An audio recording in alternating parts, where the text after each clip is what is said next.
Алуштинскому депутату и редактору местного издания продлили срок ареста на месяц. Подконтрольный Кремлю Алуштинский городской суд удовлетворил ходатайство российского следователя и продлил срок содержания под стражей до 4 мая Алексею Назимову, редактору алуштинского издания «Твоя газета», и Павлу Степанченко, депутату местного городского совета.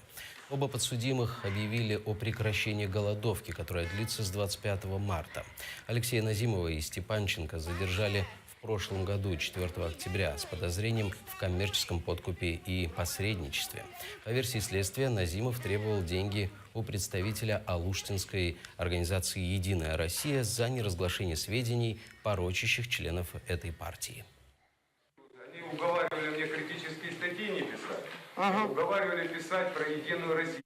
Я отказался.